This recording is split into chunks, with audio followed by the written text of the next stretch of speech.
You know, you go through lakes and stuff where it's just flat water, flat water, and there's something missing.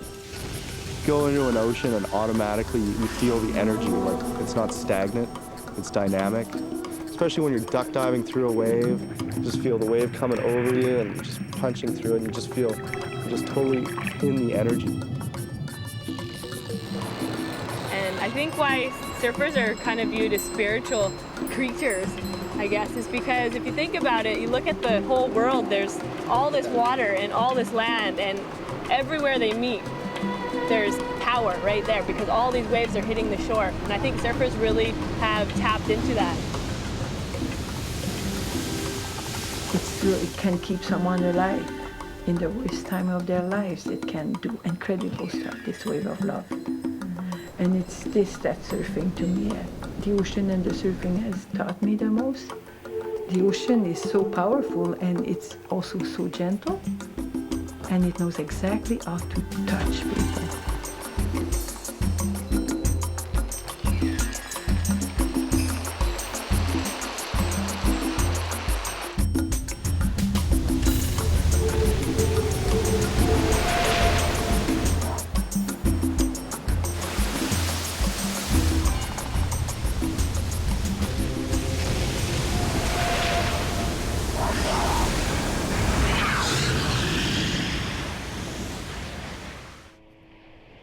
This is the west coast of Vancouver Island, one of the few places left in the world where you're free to explore nature and no one tells you how to do it. There's something unique about surfing here. After all, this is Canada. There's a lot of hurdles to jump in order to catch what most people would think are some really cold waves.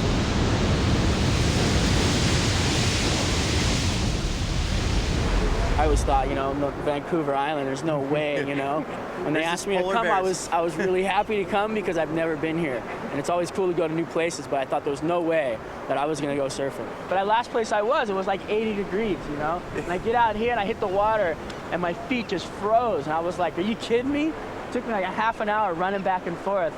But I got out there.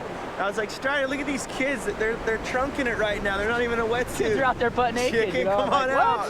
Like, yeah, it's not your nice beach. Girls on the running around with bikinis, and it's cold, miserable most of the time. It's colder on the beach, actually. Trying to put on your wet wetsuit and freezing. You got numb hands before you even out of the parking lot. Unfortunately, I wasn't born in Australia, so got to make do with the cold water. But yeah, it's cold up here. Weather is the most important factor in surfing.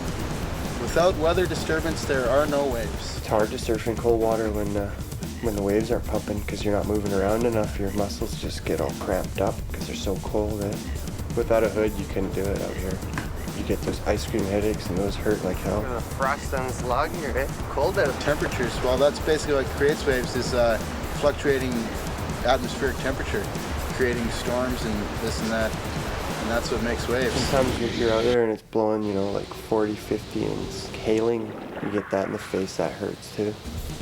This is bread and butter of the business, rentals here, and it's the highlight of my job. Clean fingernails out of gloves and urine out of wetsuits. I get lots of people from like tropical places, lots of people from South America. They come in and they're like, do you need a wetsuit here? I'm like, yeah, you gotta rent a wetsuit if you want to go out here. And then I see them out in the water later and they're freezing even with a wetsuit on. What is the water temperature? What is the water temperature? About 2 or 4 degrees. 15? 49. 49. What's that in Fahrenheit? That is Fahrenheit. I've almost got killed by sea lions about 100 times. During herring season, they just harass you, try to get you out of the water. 10 of them around you trying to bump your board. If you get bit, you get bit. That's about it. There was this monstrous sea lion behind me, like a foot away from my feet. I was gonna grab my suit. I started paddling into the whitewater, into the impact zone. I couldn't see it as it was, and they were screaming and laughing and pointing and telling me to paddle faster. And the thing, when they come out of the water and their heads are like that big around, because they're not California sea lions, they're not small, they're really big. They're stellar sea lions, they're huge. Like it's the size of a little car underwater.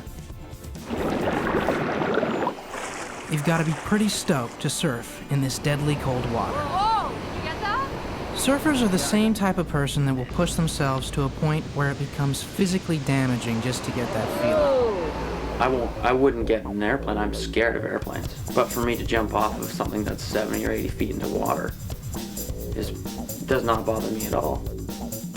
Most surfers, they have a little bit of a screw loose, I guess, because when you're out in the water, you end up, you know, it's like you're jumping off a cliff. You know, if you're trying to catch a big wave and it's a late drop and you just go anyways, you're not worried about the consequences, so some of that will cross over into your life. Yeah, if you're landlocked and there's no surf, then you find yourself doing more crazier and crazy things. Just right off that, right where that tree is, you jump. It's probably gonna hurt. The knee He's gonna hurt his ass, his feet, and maybe his arm if he doesn't. That's what happened. Oh, look at how little he is. Compared to the cliff. He's so much bigger. I'm ready when he is. Okay, it's all yours. Holy fuck. Oh my god. Any words for the boys here? Go big or go home. A couple of bruised ribs and a collapsed lung, he was surfing again in a couple of months. You see, for these guys, surfing has a calming effect that only nature can provide.